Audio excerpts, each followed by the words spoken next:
নমস্কার। সঙ্গমনগরী প্রয়াগরাজে চলছে কুম্ভ মেলা। আগামী 26শে ফেব্রুয়ারি শেষ হবে এই মহাকুম্ভ।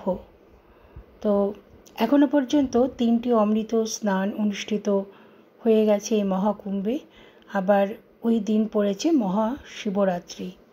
তো এই শেষ দিনে, মহাকুম্ভের শেষ দিনে যে শিবরাত্রির দিনকে যে স্নানটা পড়েছে তার রয়েছে একটা বিশেষ যোগ।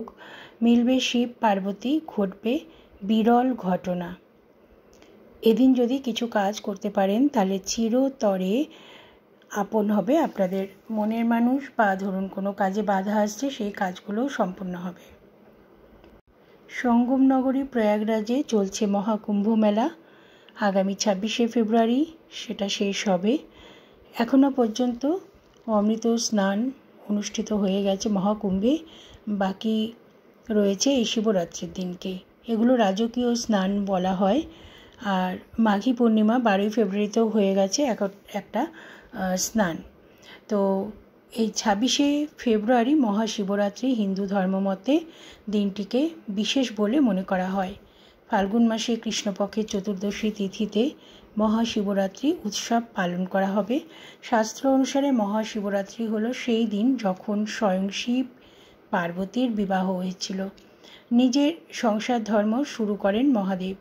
মনে করা হয় এই দিনে সঠিক নিয়ম মেনে এই নিয়ম পালন করলে মনের মতো জীবনসঙ্গী পাওয়া যায়। শিবরাত্রির দিন উপোস করে আরাধনা করা হয় শিবের। মনে করা হয় এই ব্রত পালন করলে বিশেষ উপকার পাওয়া যায়। এবছর যে বিশেষ মহাকুম্ভের আয়োজন করা হয়েছে তার যোগ তৈরি হয়েছে 144 বছর পরে। আবার 144 বছর পরেই আয়োজন করা হবে মহাকুম্ভের। জ্যোতিষবিদরা বলেছেন যে মহাকুম্ভের শেষ দিন এবং মহাশিবরাত্রি একই দিনে পড়েছে। সেই দিনেই তৈরি হচ্ছে বিশেষ বিরল যোগ, যা এই দিনের গুরুত্বকে আরও কয়েক গুণ বাড়িয়ে দিয়েছে। জানেন কি যে এই ফেব্রুয়ারি মাসে কি ঘটতে চলেছে প্রয়াগরাজে? এই বছর কৃষ্ণপক্ষের চতুর্দশী তিথির ফাল্গুন মাসে শুরু হবে 26শে ফেব্রুয়ারি সকাল 11টা 8 মিনিটে চতুর্দশী তিথি। তা শেষ হবে 27শে ফেব্রুয়ারি 8টা 54 মিনিটে। 26শে ফেব্রুয়ারি পালিত হবে মহাশিবরাত্রি। এই দিনে উপোস করে ব্রত পালন করা খুবই ভালো। প্রয়াগরাজের একই দিনে অনুষ্ঠিত হবে মহাকুম্ভের শেষ রাজকীয় স্নান, যার ফলে এক দৈবিক মিল তৈরি হতে যাচ্ছে বিশেষজ্ঞদের মতে। মহাশিবরাত্রিতে কীভাবে ব্রত পালন করবেন জানেন? এই দিন ব্রহ্ম মুহূর্তে নদীতে গিয়ে স্নান করে দিনটা শুরু করতে হবে।